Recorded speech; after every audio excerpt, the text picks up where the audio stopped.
बिस्मिल्लाहिर्रहमानिर्रहीम। अस्सलाम वालेकुम नाज़रीन, मैं हूं कंबर ज़ैदी। प्रोग्राम देख रहे हैं आप डिबेट एट 8। नाज़रीन, खैबर पख्तूनख्वा में दहशतगर्दी की एक नई लहर, इसको रोकने के लिए क्या इकदाम उठाए जाने चाहिए?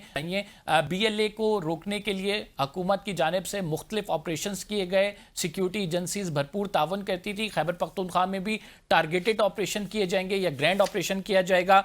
हुकूमत और तमाम स्टेक होल्डर्स क्या एक पेज पर हैं? अफगानिस्तान हुकूमत से बात करनी चाहिए, नहीं करनी चाहिए? इस हवाले से हम मुख्तलिफ आरा देख रहे हैं। हुकूमत की जानिब से भी एक राय आ रही है, उसके तजाद में स्टेक होल्डर्स की जानिब से मुख्तलिफ राय आ रही है। कॉन्टीन्यूटी नहीं है क्यों इस पॉलिसी में, इस पर आज डिस्कस करेंगे। दूसरी जानिब कतर पर जो हमला किया गया है इसराइल की जानिब से, इसराइली जहरियत मज़ीद बढ़ती जा रही है। खलीजी ममालिक में यानी नॉन नेटो अलाय अमेरिका का कतर, जिसमें अमेरिका की तकरीबन 10,000 के करीब फ़ौजी मौजूद हैं, सबसे बड़ी एयर बेस मौजूद है, उस पर इसराइल ने जहरियत की और वहाँ पर जो है वो निशाना बनाया गया फ़लस्तीनियों को। तो क्या अब किसी और मुल्क की बारी है? कोई और ऐसा मुल्क जो कि बड़ा क्लोज अमेरिका का इत्तेहादी हो, उस पर भी इसराइल हमला कर सकता है या नहीं? इस पर भी बात करेंगे। अब सैलाब से जो तबाहकारियाँ हैं वो जारी हैं। इस टाइम सैलाब सिंध का रुख कर रहा है। हेड पंजनत के हालात क्या हैं, वहाँ से भी आपको डिटेल्स बताएंगे। सबसे पहले दहशतगर्दी पर बात करते हैं। हमें मंसूर अहमद खान साहब ने, फॉर्मर एम्बेसडर हैं अफगानिस्तान के। बहुत शुक्रिया मंसूर साहब हमें प्रोग्राम में ज्वाइन करने के लिए। आप क्या समझते हैं कि दहशतगर्दी की जो ये नई लहर है, इसकी क्या बुनियादी वजूहात हैं? दो चीजें बहुत ही अहम हैं। एक तो ये जो नई लहर है ये पहले से भी ज्यादा शदीद है और हम देख रहे हैं कि 2007 से जब से टीटीपी वजूद में आई थी, उस वक्त से टीटीपी की तरफ से जो भी टेररिज्म हो रहा है, शिद्दत पसंदी हो रही है, वायलेंस हो रही है, उसमें इजाफा हो रहा है बतदरीज।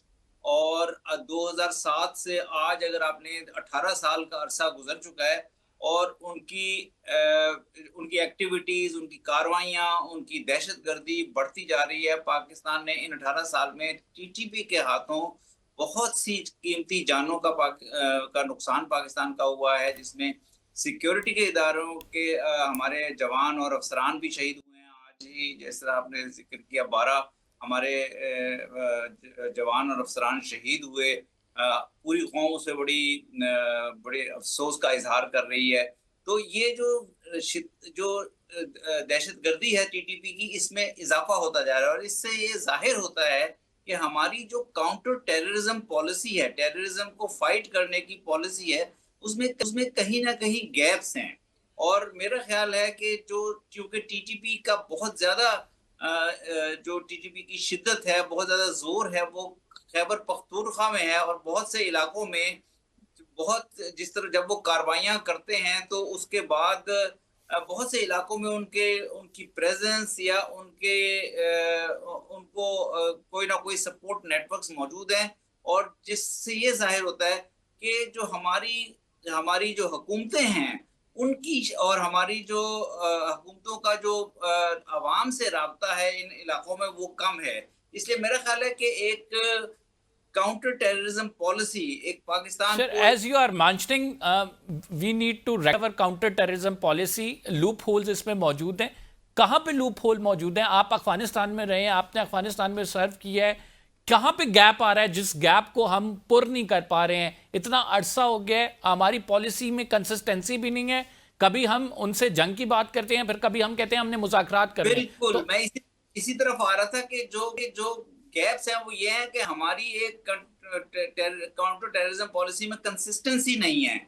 कभी हम जंग की बात करते हैं, हम ऑपरेशन करते हैं, एक ऑपरेशन के बाद दूसरा ऑपरेशन करते हैं, दूसरे के बाद अगले ऑपरेशन में जाते हैं। लेकिन इस काउंटर टेररिज्म पॉलिसी की मेरे ख्याल में पॉलिटिकल ओनरशिप का मसला है कि सबसे पहले बहुत जरूरी है कि हुकूमत पाकिस्तान को, स्टेट ऑफ पाकिस्तान को एक प्रोसेस के तहत एक नेशनल काउंटर टेररिज्म पॉलिसी जो है उसको अडॉप्ट करना चाहिए और जल्दी ही करना चाहिए। और उसमें तमाम जो सियासी कुव्वतें हैं, चाहे वो इस साइड से हैं या वो उस साइड से हैं या वो राइट से हैं या वो लेफ्ट से हैं या किसी भी प्रोविंस से हैं, उन सबको इन्वॉल्व करना चाहिए। क्योंकि अब जैसे अगर आप टीटीपी के साथ क्रॉस बॉर्डर टेररिज्म की बात करते हैं तो चूंकि ये ज्यादा टेररिस्ट एक्टिविटीज खैबर पख्तूनख्वा के प्रोविंस में हैं टीटीपी की, तो खैबर पख्तूनख्वा की सोसाइटी, वहाँ के माशरा और वहाँ की हुकूमत के साथ हुए बगैर इस मसले को हल नहीं किया जा सकता।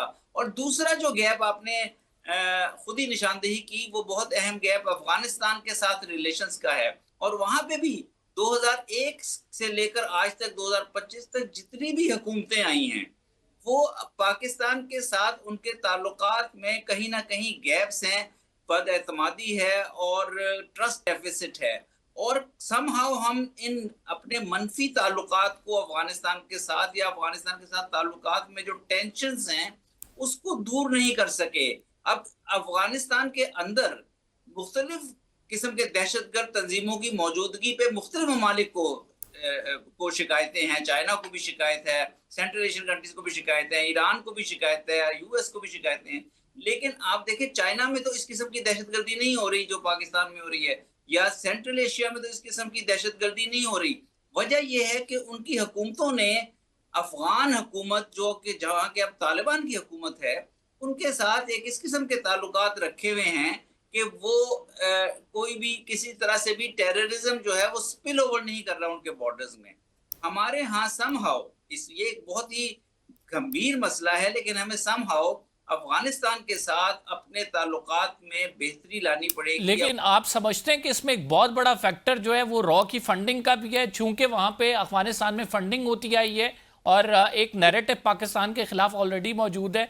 और फिर है जी बिल्कुल है, रॉ की फंडिंग है। रॉ की फंडिंग बहुत अरसे से है, जब से टीटीपी बनी है 2007 से वहां पे मौजूद है, और रॉ की फंडिंग रहेगी। ये भी तो हमें देखें ना, जो हमारे रॉ है या जो भी हमारे दुश्मन हैं, उनकी फंडिंग वहां मौजूद रहेगी।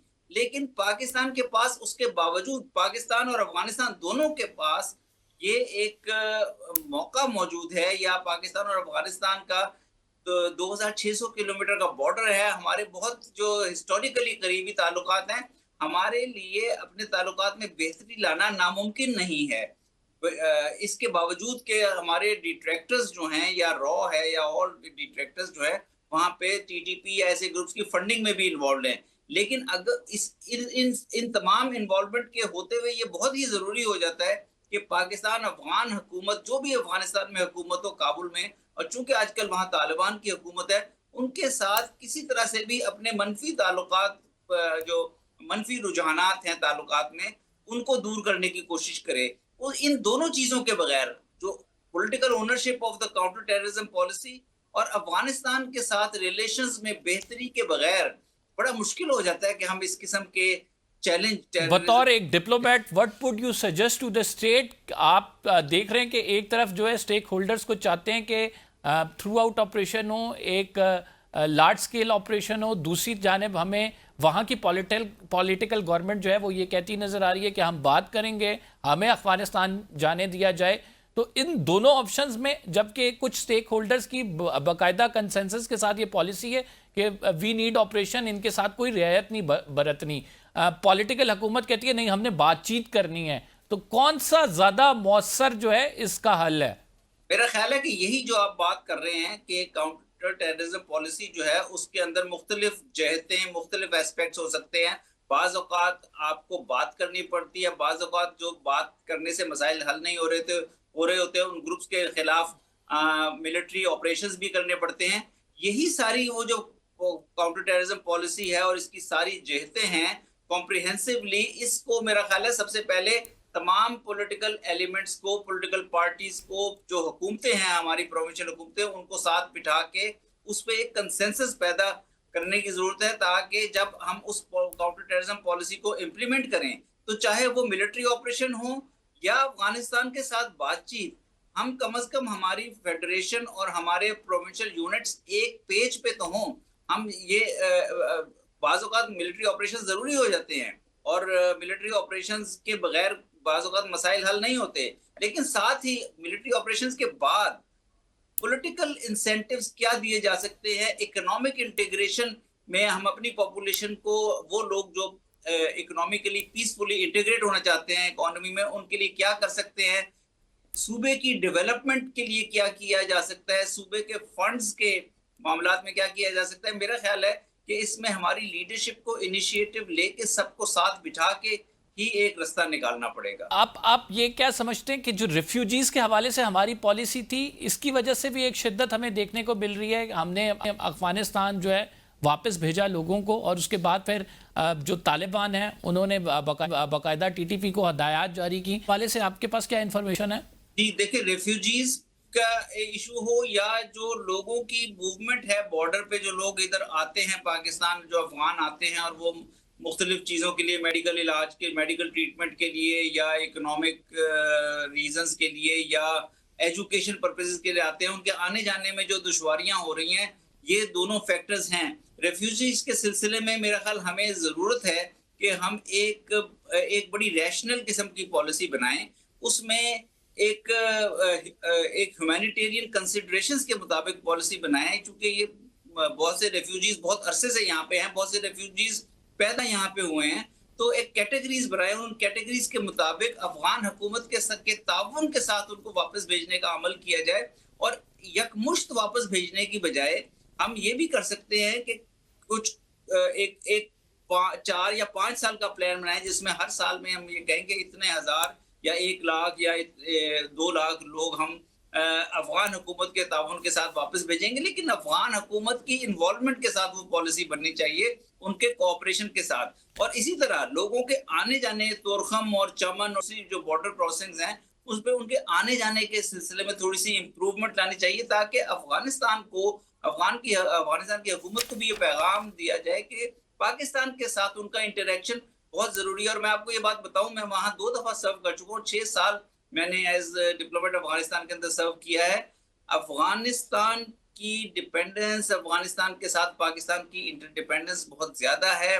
पाकिस्तान अफगानिस्तान का प्रेफर्ड पार्टनर है, क्लोज कल्चरल नेचुरल पार्टनर है। अगर इन चीजों को हम एड्रेस करने के लिए सीरियस इकदाम ले लें, तो कोई वजह नहीं है कि अफगान लेकिन मंसूर साहब, ये दोनों साइड से होना चाहिए ना। पाकिस्तान तो कंसिडर करता है अफगानिस्तान को अपना स्ट्रेटेजिक पार्टनर, पाकिस्तान उससे कहता है कि हम अपनी सरजमीन आपके खिलाफ इस्तेमाल नहीं होने देंगे, आप भी अपनी सरजमीन हमारे खिलाफ ना इस्तेमाल होने दें। हमेशा से जो एक नेग्लिजेंस रही है, हमेशा से जो दोस्ती का हाथ बढ़ाने में पहल की है अगर, तो वो पाकिस्तान ने की है, लेकिन नेग्लिजेंस उनकी साइड से रही है। तो आप समझते हैं कि अब वो ट्रस्ट की फिजा कायम हो सकती है despite of all the efforts के जो हम सालों से करते आ रहे हैं, और उसे बावर करा रहे हैं कि पाकिस्तान आपका भला चाहता है, हमने साथ ही रहना है, हमारे जो जियोग्राफी है इसे ये चेंज नहीं हो सकती है, आप अगर हमारे साथ मिलकर नहीं चलेंगे तो ये मसाइल सिर्फ हमारे लिए नहीं है, ये आपके लिए भी ऐसे ही मसाइल है।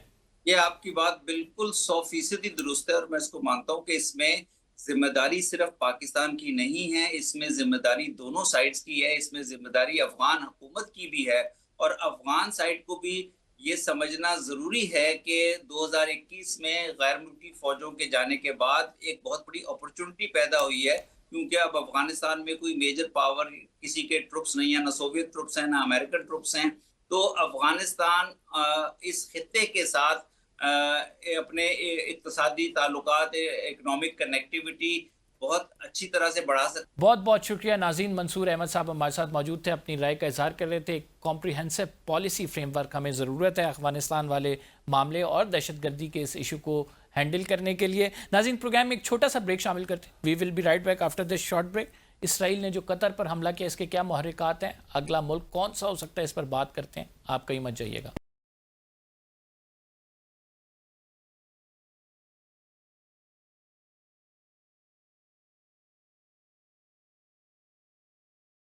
वेलकम बैक नाज़रीन। गज़ा, लेबनान, शाम, ईरान के बाद इसराइली जंगी तैयारों ने कतर का रुख किया, कतर में बमबारी की। जो फ़लस्तीनी क़यादत कतर में मुकीम थी, उनके कंपाउंड पर यह बमबारी की गई।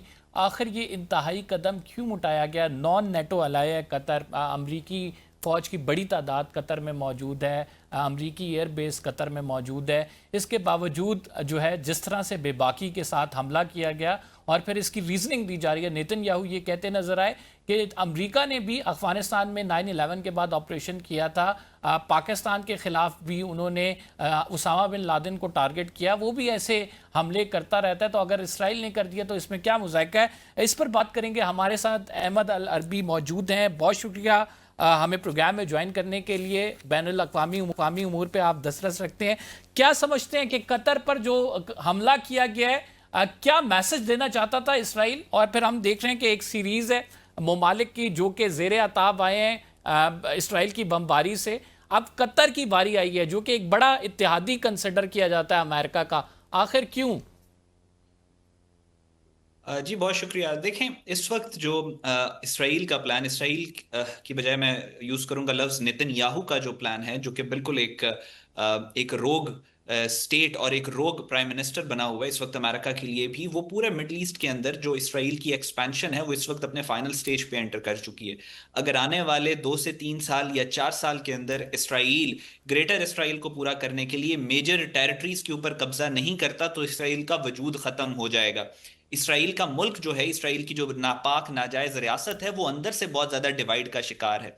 एक आर्टिफिशियल सेटिंग थी कि जिसके थ्रू पूरी दुनिया से यहूदियों को लाके यहाँ पे आबाद किया गया, ये उनको ख्वाब दिखाकर के ग्रेटर इसराइल बनेगा। इसमें आशिक नाजी जूज हैं, मिजराई जूज हैं, डिफरेंट अफ्रीकन जूज हैं, जो कि बिल्कुल अलहदा अलहदा लोकेलिटीज और कम्युनिटीज में रहते हैं, अलहदा स्कूलों में जाते हैं, अलहदा कॉलेजेस में जाते हैं, अलहदा जिंदगी गुजारते हैं, आपस में एक दूसरे के साथ कोई इंटरेक्शन नहीं है।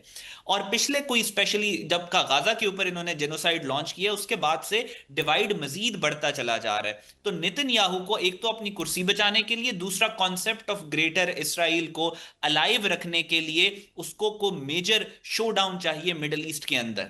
तो अब हर वो सेटिंग जो उसको स्टॉप कर सकती है, उसको रोक सकती है, जैसे फॉर एग्जांपल अमेरिका इसराइल पे प्रेशर डाल रहा था कि मिडिल ईस्ट पे एक हद से ज्यादा केओस और जंगे ना करो वरना अमेरिका की सिक्योरिटी गारंटीज डिस्टर्ब होंगी जो अमेरिका ने मिडिल ईस्ट को दी हुई हैं। तो इसराइल ने कतर के ऊपर, जो कि क्लोजेस्ट है पूरे मिडिल ईस्ट में अमेरिका के सबसे ज्यादा, उसके ऊपर अटैक करके ये बात प्रूव की है कि अब मैं पागलों की तरह पूरे मिडिल ईस्ट के अंदर अपने ग्रेटर इसराइल के ऑब्जेक्टिव को अचीव करने के लिए जा रहा हूं। It's a clear cut message. लेकिन अहमद साहब, डू यू थिंक कि अमेरिका सपोर्ट के बगैर भी इसराइल वो सारे कदम उठा सकता है जो कि वो उठाना चाहता है? ग्रेटर इसराइल की बात की जाए, क्योंकि हमें बज़ाहिर ये लग रहा है कि जो पीछे सपोर्ट है वो ज़ाहिर बात है अमेरिका की होती है और इसराइल अब उसके बिल्कुल में एक मुखालिफ से जा रहा है और अमेरिका भी इस पर अपने तहफ़्फ़ुज़ात का इजहार कर रहा है। जी बिल्कुल। आप देखें, अमेरिका की कायदे आज़म ने फरमाया इसराइल के पीछे से आप अमेरिका और इंग्लैंड की सपोर्ट निकाल लें तो मैं देखता हूं ये कितने दिन सरवाइव करता है। इसराइल सरवाइव कर ही नहीं सकता अमेरिका की सपोर्ट के बगैर। लेकिन अमेरिका में भी दो कैंप्स बने हुए हैं। एक वो है जो इसराइल को सपोर्ट नहीं करना चाहता, जो कि प्यार मोहब्बत से चाहता है कि मैं इसराइल और मिडिल ईस्ट और यूक्रेन और रशिया से अपने रिसोर्सेज निकालूं और अमेरिका के ऊपर इन्वेस्ट करूं। जो ग्रुप इस वक्त ताकत में है, पावर में है, डोनाल्ड ट्रंप की शक्ल में। और दूसरी जो लॉबी है वो एपैक है, वो लोग हैं जो इसराइल की सपोर्ट करते हैं, जो कहते हैं कि अमेरिका इसराइल की ही एक कॉलोनी बन के रहे और इसराइल को मजीद पैसे दे और इसराइल मजीद जंगे करे। सो नेतन्याहू इस वक्त जो कर रहा है वो पुश कर रहा है लिमिट्स को, डोनाल्ड ट्रंप की कैबिनेट की, डोनाल्ड ट्रंप की अपनी, और उस लॉबी की जो कहती है अमेरिका फर्स्ट। तो वो ये सारी क्राइसिस क्रिएट कर रहा है ताकि अमेरिका किसी ना किसी तरीके से मिडिल ईस्ट के अंदर बॉग्ड डाउन रहे, अमेरिका मिडिल ईस्ट के अंदर इसराइल के बिहाफ पे जंगे लड़ता रहे। तो ये टग ऑफ वॉर दोनों ग्रुप्स के दरमियान में चल रही है। आप क्या समझते हैं कि कतर के अंदर हमला करना, जाहिर बात है कतर आपको पता है कि इस टाइम पे मुज़ाकरात में भी शरीक है, इस टाइम पे कतर एक सालसी का किरदार भी अदा कर रहा है, वो कितना डिस्टर्ब होगा? अमेरिका चाहता है कि किसी ना किसी तरह से मुज़ाकरात कामयाब हो। ट्रंप की ख्वाहिश है कि उन्हीं के दौर में जो है ना इसराइल और फ़लस्तीन का जो ये मामला है, ये कॉन्फ्लिक्ट जो है ख़त्म हो ताकि नोबेल प्राइज़ के लिए उनको नामजद किया जा सके। बहुत सारी जंगों का क्रेडिट ले रहे हैं। डू यू थिंक सो ये हो सकेगा? देखिए शाह साहब, इसमें थोड़ा सा आप इसमें जो नोबेल प्राइज है वो अपनी जगह एक मौजूद है कि डोनाल्ड ट्रंप को नोबेल प्राइज चाहिए, लेकिन उसके अलावा अमेरिका $37 ट्रिलियन का इस वक्त मकरूज है। वॉशिंगटन की गलियां ऐसा लगता है जैसे ज़ॉम्बी एपोकलिप्स आया हुआ है। होमलेसनेस इतनी ज्यादा है, ड्रग कल्चर इतना ज्यादा है, होमोसाइड सबसे ज्यादा हो रहा है, अमेरिका की इकोनॉमी क्रम्बल कर रही है, अमेरिका पूरी दुनिया में फैला हुआ है। सो अमेरिका के भी इंटरेस्ट में ये है कि अमेरिका जो बिलियंस ऑफ डॉलर्स इसराइल को वेपन्स में दे रहा है, रिसोर्सेज यूक्रेन रशिया वॉर के अंदर इन्वेस्ट कर रहा है, वहां से निकाल के अमेरिका के अंदर लेके, अगर अमेरिका ऐसा नहीं करता तो इकोनॉमिस्ट्स का ये बिलीफ है कि अमेरिका आने वाले चंद सालों के अंदर बहुत बड़ी हिट लेगा। तो डोनाल्ड ट्रंप की जहां नोबेल प्राइज वाली बात है, दूसरा इस वक्त अमेरिका की भी जरूरत है कि अमेरिका मजीद जंगों के अंदर इन्वॉल्व ना हो। दूसरा, जहां तक मजाकरात की बात है, मजाकरात के दो फरीक हैं, एक हम गाजा के लोग हैं और एक इसराइल के लोग हैं, यानी नेतन्याहू है। तो नेतन्याहू तो उसने तो मजाकरात खत्म कर ही दिए हैं। जब वो एक फरीक अटैक कर रहा है नेगोशिएशन टीम के ऊपर, तो इसका मतलब है कि वो मुज़ाकरात करना ही नहीं चाह रहा। अभी तो मिडिल ईस्ट का जी जी जी, जी। तो मिडिल ईस्ट का इस वक्त प्रॉब्लम ये है कि आपके पास मुज़ाकरात हैं, आपके पास इंटरनेशनल लॉ है, आपके पास ह्यूमैनिटेरियन ग्राउंड्स हैं, आपके पास यूएन चार्टर है, लेकिन आपके पास इन सारी चीजों को इंप्लीमेंट करने की ताकत नहीं है।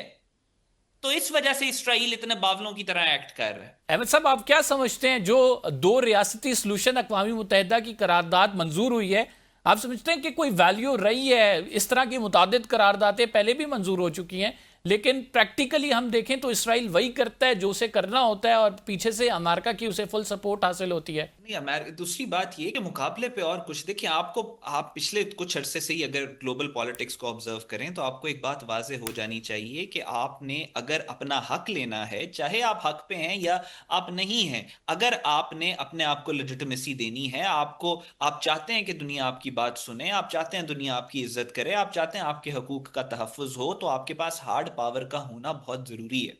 जब तक वो नहीं होगी, अगर यूनाइटेड नेशंस हजार तरह की करारदादें मंजूर करे, लेकिन जब तक यूनाइटेड नेशन के पास ताकत नहीं है उन करारदादों को इंप्लीमेंट करवाने की, वो करारदादें कागज का टुकड़ा है। एक सिर्फ और जो सिंपल सी बात। एक और जो चीज़ प्रेशर बना रही है, यूरोपीय ममालिक जो हैं वो फ़लस्तीन के हवाले से जब बात करते हैं, जब वो कहते हैं कि टू स्टेट सलूशन ही इसका होना चाहिए, आप क्या समझते हैं कि कितना प्रेशर बढ़ता है, और क्या जो मुख्तलिफ ममालिक की जानिब से तस्लीम किया जा रहा है, ये कोई खातिर खा प्रेशर बढ़ा सकेगा कि इसराइल अपनी कार्रवाइयाँ कम करे? जी देखिए, मिडल ईस्ट के अंदर आप मिडल ईस्ट की जो सिचुएशन है, मिडल ईस्ट को क्रेडल ऑफ सिविलाइजेशन कहा जाता है। इसमें जो मिडल ईस्ट में फैसले होते हैं उनका इंपैक्ट पूरी दुनिया में जाता है। जितनी भी तहजीबें इंसानी तारीख में पैदा हुई हैं वो इधर से ही पैदा हुई हैं, मिडल ईस्ट से। यूरोप के अंदर जो आप बात कर रहे हैं, इस वक्त जो डेवलपमेंट हो रही है, इंग्लैंड की आप बात करें या जर्मनी की आप बात करें या आप फ्रांस की बात करें, यहां पे एक ट्रेंड ऑब्जर्व करने को मिल रहा है, जो जो नेशनलिस्टिक ट्रेंड है। ग्लोबलिस्ट खत्म होते जा रहे हैं, नेशनलिस्टिक लीडरशिप आ रही है, चाहे यूके हो, चाहे जर्मनी हो, चाहे फ्रांस हो। अब इन ममालिक के अंदर जब नेशनलिस्ट लीडरशिप आती है तो वो ये कहते हैं कि France first, Germany first, England first, और अमेरिका के अंदर भी आपने देखा कि कम से कम नारा तो यही चल रहा है अमेरिका फर्स्ट का। जब इस तरह की बात होना शुरू होती है, जब ये सेंटिमेंट पॉपुलर होता है, तो फिर हर मुल्क अपनी वो इन्वेस्टमेंट, चाहे वो मेंटल हो, फिजिकल हो, मॉरल हो, पैसों की बुनियाद पे हो या डिफेंस इक्विपमेंट की बुनियाद पे हो, वो खींचने की कोशिश करेगा इसराइल से। तो इस वक्त जो सेटिंग पूरी दुनिया में चेंज हो रही है, जो पूरी दुनिया में रेवोल्यूशंस आ रही हैं, जो पूरी दुनिया के अंदर निजाम चेंज हो रहा है, दुनिया यूनिपोलर से मल्टीपोलर की तरफ आ रही है, मिडिल ईस्ट के अंदर सारा सिक्योरिटी apparatus चेंज हो रहा है। इस सारी सिचुएशन में देयर आर कंट्रीज जो कि इसराइल से अपनी ताकत को, अपनी रिसोर्सेज को निकालना चाह रहे हैं। इसराइल ये चाह रहा है कि उस चेंज से पहले इतनी बड़ी जंग छेड़ दे मिडिल ईस्ट के अंदर कि फिर ये जो ममालिक हैं ये अपने आप को ओवर कमिट कर लें इसराइल के साथ। ये लार्जर गेम है सारी। इस तमाम मामले में जो मुख्तलिफ ममालिक हैं, इस्लामी ममालिक, हम समझ सकते हैं कि उनके लिए भी अब एक रेड अलर्ट जारी हो गया। अगर कतर पे हो सकता है अटैक, तो किसी पे भी हो सकता है, क्योंकि ये जो अरब खलीजी ममालिक थे, ज़्यादातर जहाँ पे अमेरिकन बेसिस थी, वो अपने आप को सिक्योर महसूस करते थे और वो कहते थे कि इसराइल हम पर नहीं जंप कर सकता। लेकिन इस वाक़े के बाद से डू यू थिंक सो कि एक ख़तरा मंडला रहा है बाकी जो है खलीजी ममालिक पे भी? देखें, अगर कतर हिट हो सकता है तो फिर कोई मुल्क सेफ नहीं है, ये एक फैक्ट है। आप दोहा जहां पे अटैक हुआ है, अब से चंद महीने पहले यहां पे फीफा वर्ल्ड कप हुआ था। तो आप इमेजिन करें कि किस हद पे चीजें जा चुकी हैं। और मुस्लिम कंट्रीज, अगर मुस्लिम कंट्रीज अब फील कर रही हैं, they are feeling the heat. ये प्रोसेस शुरू हुआ था कि जब ईरान के ऊपर हमला हुआ था, अमेरिका के रोकने के बावजूद इसराइल ने ईरान पे हमला किया था, तब ये सवाल रेज हो गया था कि अमेरिका अगर इसराइल को ईरान पे हमला करने से नहीं रोक सका, तो जिन ममालिक को अमेरिका ने सिक्योरिटी गारंटीज दी हुई हैं उन पे हमला करने से कैसे रोकेगा।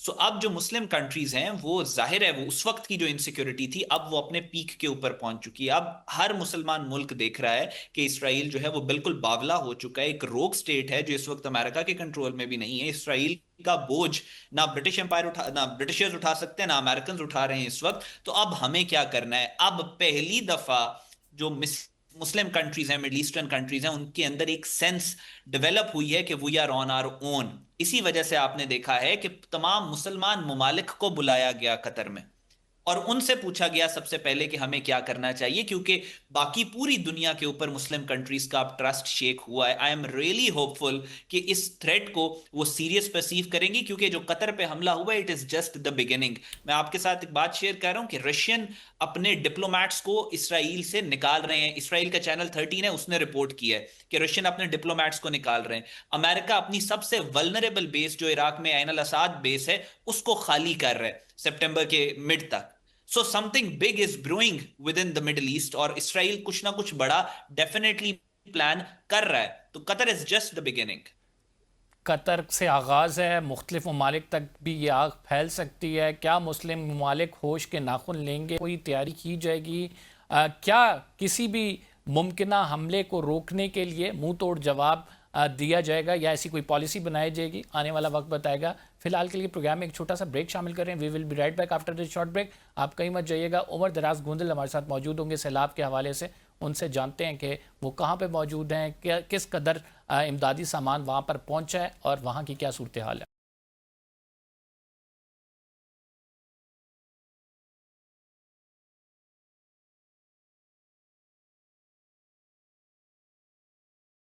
वेलकम बैक नाज़रीन। कुछ सैलाब की सूरत हाल पर नज़र डालते हैं। हमारे साथ उमर दराज गोंदल साहब मौजूद हैं। उनसे जानेंगे कि वो इस टाइम पंजाब के किस इलाके में मौजूद हैं, वहाँ पे क्या सूरत हाल है। सुनने में यह आया कि जो रिलीफ गुड्स हैं इनका मसला है। सुनने में ये भी आया कि पानी ने तबाही जो मचाई है वो अनप्रेसिडेंटेड है।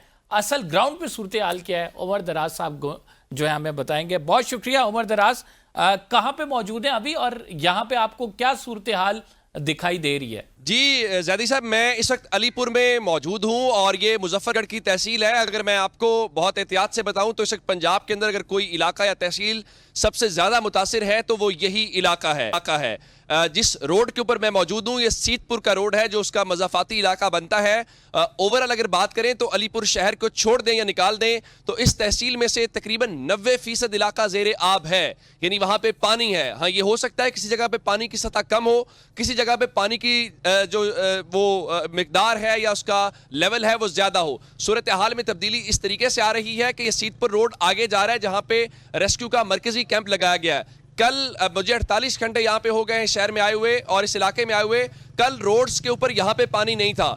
आज जाते हुए उसी रोड के ऊपर मुझे घुटनों तक पानी है, जिसका मतलब ये हुआ कि यहाँ पे पानी के इस लेवल के अंदर मुसलसल इजाफा हो रहा है। ये मैं यहाँ की बात कर रहा हूँ। इससे आगे आज मैंने मुख्तलिफ जगहों के ऊपर बस्ती अराइयाँ वाला था, बस्ती कासू था, दीगर जो टावरा का एक इलाका था, उन आगे जो सीतपुर के मज़ाफ़ाती इलाके हैं मैं वहाँ तक गया हूँ। वहाँ पे बहुत ख़राब सूरत हाल है। मैंने घरों की छतों के ऊपर लोगों को देखा है। जब उसके अलावा वहाँ पे बुजुर्ग हैं, ख़वातीन हैं, नौजवान हैं, बच्चे हैं, वो स्टिल घरों के अंदर हैं और उन तक पहुंचाना इस एक बहुत बड़ा चैलेंज है। मेरा ख्याल ये है या हमने जो इन्फॉर्मेशन यहाँ पे ली, बहुत सारे इलाकों तक एक्सेस नहीं हो पा रही क्योंकि यहाँ पे कनेक्टिविटी का इशू है। जो रिश्तेदार आगे हैं उनसे अगर किसी की कल बात हुई है तो आज सारा दिन उनसे किसी की बात नहीं हो सकी। उन तक खाना पहुँच पाया है, वो जिंदा है नहीं है, वो किस हालत में है, इस बारे में यहाँ पे किसी को नॉलेज नहीं है। लोग जो हैं वो अपनी डेड बॉडीज अगर किसी को इतला मिल रही है। मैं रात को यहाँ मौजूद था तो एक शख्स बाकायदा वजीर कानून से उलझता हुआ दिखाई दिया कि हमारी डेड बॉडी तो निकालें, और हमारे सामने जो वजीर कानून है शोएब भरत, उन्होंने उस शख्स को भेजा, 7 पुलिस भेजी। ये एक तरफ है। जानवरों का बहुत बड़ा मसला है, जानवरों की एक बहुत बड़ी तादाद। ज़ाहिर है लोग यहाँ पे मवेशी पालते हैं, ये ज़रई इलाका है, लोग काश्तकारी करते हैं। आज मैं वहाँ पे गया हूँ, मवेशी मैंने घरों में देखे हैं। 2 नौजवान जो खुद अपनी मदद आप के तहत निकल रहे थे क्योंकि मकामी लोग हैं, उनको पता है ये सड़क है, तो वो सड़क के ऊपर चलते आ रहे थे। तो मैंने उनसे पूछा आपका घर कहाँ है? उनका जी ये साथ हमारा घर है, हमारे घर में हमारे अम्मा अब्बा भी हैं। तो मैंने कहा वो आप क्यों नहीं लेके आए? उनका जी हमारे जानवर हैं, और अम्मा अब्बा कहते हैं जानवर जाएंगे तो हम जाएंगे। मैंने किसी को आज चारा पहुंचाते हुए नहीं देखा, मैंने किसी जानवर को इवैक्यूएट होते हुए नहीं देखा। सूरत हाल बहुत खराब है। जो इवैक्यूएशन प्रोसेस है उस पर पंजाब हुकूमत किस कदर काम कर रही है? किस हद तक आप ये समझ रहे हैं कि रिलीफ का काम हो रहा है और ऐसा काम हो रहा है जो कि बज़ाहिर सिर्फ हमें खबरों में ना नजर आए, ऑन ग्राउंड सूरत हाल ऐसी हो कि लोगों को इवैक्यूएट किया जा रहा हो, उन तक रिलीफ गुड्स पहुंच रहे हो, उनके जानवरों को निकाला जा रहा हो? तो एज अ होल आप पिक्चर कैसी देखते हैं? पंजाब की सीनियर मिनिस्टर जो हैं वो 2 दिन हम जलालपुर पीरवाला में थे तो वहां पे थी, वो रात तक यहाँ पे थे, ऑपरेशन को लीड कर रहे थे, चीजें पहुंचा रहे थे। मैंने उनसे जानने की कोशिश की तो मुझे मेरी ये अजम्पशन है उनकी गुफ्तगू से कि उनका ख्याल था कि यहाँ हजारों लोग हैं, उनको शायद निकालना मुश्किल हो या उन तक एक्सेस करना मुश्किल हो, तो हम उन तक खाना या राशन पहुंचाना चाहते हैं। मैं मौजूद था सुतरा पंजाब के एहलकार जो है वो बेड़ों के अंदर राशन के जो खुश्क राशन है 15 आइटम्स उस पैकेट के अंदर थी जो मैंने खुद खुलवा के देखी, जिसमें घी था, जिसमें चने थे, जिसमें आटा था, जिसमें चीनी थी, दालें, जो भी इस्तेमाल की चीज़ें होती हैं, 15 आइटम्स थे। मैंने उनसे पूछा, एडीसी फाइनेंस खातून वहाँ खड़ी थी, उनका जी 5000 लोगों का खुश्क राशन हम भेज रहे हैं। उससे पहले उनका हमने 5000 का पहले भेजा तो 10,000 है, तो मैंने कहा मजमूई तौर पर कितना भेज रहे हैं? उनका हम कोशिश कर रहे हैं 30-35 हज़ार लोगों तक राशन भेजें। उसके अलावा फलाही तंजीमें भी भिजवा रही हैं। लेकिन सर एक बड़ा मेजर प्रॉब्लम है, मैं आपके सामने वो रखना चाहता हूँ, वो इदारों के दरमियान यानी गवर्नमेंट के दरमियान रेस्क्यू 1112 अपने तौर पे अच्छा काम कर रही होगी, कहीं ना कहीं ये गवर्नमेंट के इदारों की कैपेसिटी से भी ज्यादा है, हमें ये मान लेना चाहिए। लोग खुद मान रहे हैं कभी उन्होंने इमेजिन भी नहीं किया था कि यहाँ पानी आएगा। प्रॉब्लम क्या आ रही है सर? प्रॉब्लम ये है, मिसाल के तौर पे रेस्क्यू 1112 अपने तौर पे काम कर रही है, खिदमत खल्क वाले मरकजी मुस्लिम लीग वाले अलग से काम कर रहे हैं, अलखिदमत वाले हैं, लेकिन ये कैसे तय होगा कि ये बस्ती नंबर 1 है मिसाल के तौर पे जो करीब है, आप करीब तो चले जाएंगे, अलखिदमत वाले भी चले गए, रेस्क्यू 1112 भी चली गई, दूर दराज कौन जाएगा? फिर कैसे टारगेट करेंगे कि ये बस्ती क्लियर हो गई है, यहाँ सब तक खाना पहुंच गया है, ये सबको इवैक्यूएट कर लिया गया है? तो कोऑर्डिनेशन एक बहुत बड़ा मसला है। मुझे लग रहा है ये गवर्नमेंट के एंड पे लैक कर रहा है, उनको लीड करना चाहिए। हर कोई अपना घोड़ा दौड़ा रहा है। खाना है, हो सकता है करीबी बस्तियों में आप पहुंचा के वापस आ जाएं, लेकिन दूर दराज ना पहुंचे। इस एंड पे मेरा ख्याल है गवर्नमेंट को काम करना चाहिए, वो लीड करें, वो लोगों को बस्तियां मार्क कर दें। और फिर एक और प्रॉब्लम है, जो फलाई तंजीमें हैं, मैंने आज ये नोट किया, उनमें जो ज्यादातर लोग हैं वो गैर मकामी हैं। मसलन उनकी किसी की मंडी बहाउद्दीन से ड्यूटी लगी हुई है, किसी की राजनपुर से लगी हुई है, उनको पता नहीं है सर, रूट नहीं है, कुछ सड़क तो नहीं है। तो ये कोऑर्डिनेशन हुकूमत की जिम्मेदारी है। उमर, इस हवाले से मरियम औरंगजेब भी वहां पे मौजूद हैं, हुकूमती कुछ अरकान से ये सवाल आपने किया कि कोऑर्डिनेशन नहीं हो पा रही, उसकी वजह से मुश्किलात का सामना है। अगर इन्हीं तंजीमों को आप कोऑर्डिनेटेड एफर्ट के साथ लेकर साथ चलें तो ज्यादा बेहतर तरीके से काम हो सकता है। जदी साहब, ये मामला हमने उठाया जलालपुर पीरवाला में, वहां पे प्रॉब्लम आ रही थी प्राइवेट कश्ती माफिया की। वो हजारों नहीं लाखों रुपए चार्ज कर रहे थे। यहां लोगों ने मुझे बताया 30-40 हजार रुपया पर पर्सन भी लिया गया है। किसी ने कहा, हमें कहा गया जी अगर आपकी 2 मन गंदम से, लोग चाहते हैं कि फूड सिक्योरिटी का भी मामला है कि हमारी गंदम भी लेके जाएं, वो कहते हैं अच्छा 2 मन है, 1 मन हमें दे दें और 1 मन आपकी पहुंचा देंगे। और वहां पे जब हमने ये सारा इशू हाईलाइट किया तो गवर्नमेंट ने ये काम किया कि उन्होंने प्राइवेट कश्तियों को, सीएम साहब ने नोटिस लिया, उनका प्राइवेट कश्तियां नहीं चलने देंगे, हम खुद रेगुलेट करेंगे, हम आपको फ्यूल देंगे, हम आपकी अदायगी करेंगे।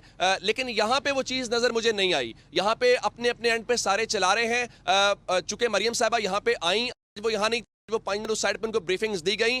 मैं उनकी नेक-नियती पे, उनकी एफर्ट पे सवाल नहीं उठा रहा। ये बात दुरुस्त है, जब हम उनको इतना क्रिटिसाइज कर रहे हैं। मैंने उनको जलालपुर पीरवाला में एक सीट पे सारा दिन बैठ के 8 घंटे वहां गुजारते देखा। वो खुद लोगों को भेज रही थी कि इनको भेजिए, उनको ले आए। यहाँ पे भी वो कल अच्छे तरीके से हैं, लेकिन जाहिर है हमने उनको ये चीजें बताई भी हैं, बता भी रहे हैं, उनको हाईलाइट भी कर रहे हैं कि यहाँ पे लोगों के मसाइल हैं और वो जेन्युइन मसाइल हैं। लोगों ने कुछ शिकवे किए, मिसाल के तौर पर आप एक शख्स यहाँ से काफी दूर आगे मिला, वो जो कि यहाँ जो मकामी एमएनए है गोपांग साहब, वो कहते हुए फरमाते हुए नजर आए कि सब अच्छा है, महफूज है। लोगों ने मुझे आज बताया कि हमने उनकी जबान पे एतबार किया, हमारा मकान गिर गया है, हम लुट गए हैं, लेकिन एमएनए साहब मुझे एक नजर भी नहीं आए। मैं एक और आपसे के सामने रखना चाहता हूँ, जो मकामी इनकी लीडरशिप है, लोग उनके ऊपर अदम एतमाद के इजहार कर रहे हैं। मुझे लोग कल मिले, उनका यहाँ सियासी बुनियादों पर चीजें हो रही हैं, बेड़े इनके अपने कंट्रोल में हैं, जो प्राइवेट जा रहे हैं। आप मेहरबानी करें, हुकूमत से कहें, इनके डाटा की बुनियाद पर नहीं, आपके पास जो नादरा का डाटा है, शनाख्ती कार्ड की बुनियाद के ऊपर हमें इमदाद दें, हमें चीजें दें, ताकि कोई तफरीक ना हो, ये पता ना चले ये एमएनए का बंदा है, ये एमपीए का बंदा है।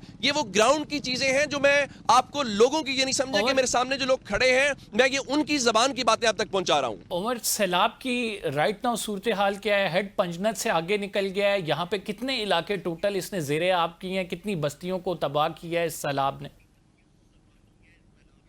सर जहां तक बस्तियों की बात है तो मैं आपको बता रहा हूं कि 90% एरिया जो है वो उससे मुतासिर हुआ है। रही बात पंजनद की, पंजनद जब कल हम पहुंचे थे लाहौर से सुबह तो 6,79,000 क्यूसेक का रैला कल गुजर रहा था।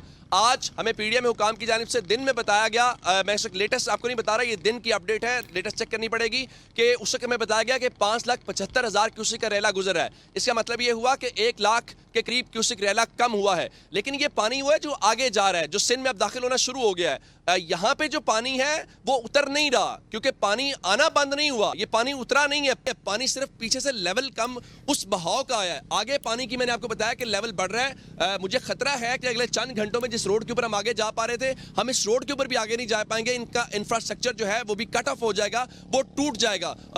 तो एक बड़ा मेजर किस्म का यहाँ पे प्रॉब्लम आ रहा है और लोग पंजनद को भी लेके बहुत सवाल उठा रहे हैं। मैं आज यहाँ लोगों से मिला, उनको बताया जी इन्होंने वो पूरी कैपेसिटी में काम नहीं कर रहा, क्योंकि गवर्नमेंट इसको डिनाई कर रही है। मैंने मरियम औरंगजेब साहबा से सवाल भी किया, यहाँ पे मड वाला ब्रिज के वाले से भी सवाल किया। लोग कह रहे थे कि उसकी क्या ब्रीचिंग हो रही है नहीं हो रही, आपने शेरशाह क्यों नहीं किया, इस किस्म के सवाल थे। लोग कह रहे हैं कि उसकी सफाई नहीं की जाती, जो पीछे आपने कुछ कैपेसिटी वाले इलाके हैं उनको उस तरीके से नहीं किया जो उसकी, आप ये तो कह रहे हैं कितनी कैपेसिटी पंजनद से गुजर सकती है, लेकिन आपने जो काम पिछले चंद सिगेशन के मुलाजिम हैं 225 सिर्फ एक ब्रिज, एक हेड ब्रिज के लिए, लेकिन अगर वर्किंग उनकी देखी जाए, जो लोग कह रहे हैं कि ये इतने दरे खुलने थे, यहाँ पे उस तरह पानी का बहाव नहीं हो रहा, वो उनकी कारकर्दगी के ऊपर और उनकी कैपेसिटी के ऊपर भी बहुत बड़ा सवाल है। बहुत बहुत शुक्रिया उमर दराज गोंदल, आप अपना ख्याल रखिएगा। सैलाब की वजह से मुख्तलिफ इलाके ज़ेरे आब हैं और अभी भी पानी उतरा नहीं है, मुसलसल पानी आ रहा है। पानी ये अब सिंध में दाखिल होगा, किस हद तक तबाही फैला सकता है या आइंदा आने वाला वक्त बता सकता है। बहरहाल एक कोऑर्डिनेटेड एफर्ट की ज़रूरत है। पंजाब हुकूमत को चाहिए कि जो वहाँ पे निजी NGOs काम कर रही हैं उनके साथ मिलकर काम करे, ख़ुद उस तमाम मामले को लीड करे ताकि बेहतर अंदाज में रिलीफ गुड्स जो हैं, जो मुख्तलिफ अशिया खुर्दोनोश हैं, वो आवाम तक पहुँच सकें। इसके अलावा मुख्तलिफ इलाकों से जो राब्ता मुनक़ता है, इस हवाले से भी पंजाब हुकूमत कोशिश कर रही है कि लोगों को ट्रेस किया जा सके, उनकी फैमिलीज़ को ट्रेस किया जा सके। मरियम नवाज़ साहिबा ख़ुद इन ऑपरेशंस को लीड कर रही हैं, ख़ुद अपनी ज़ेर सरपरस्ती इन तमाम जो रिलीफ ऑपरेशंस हैं उनको करवा रही हैं। उमर दराज ये बता रहे थे। फ़िलहाल प्रोग्राम का टाइम ख़त्म हो गया। अगले प्रोग्राम में नाज़रीन आपसे मुलाकात होगी। कंबर ज़ैदी को इजाज़त दीजिए। अल्लाह ने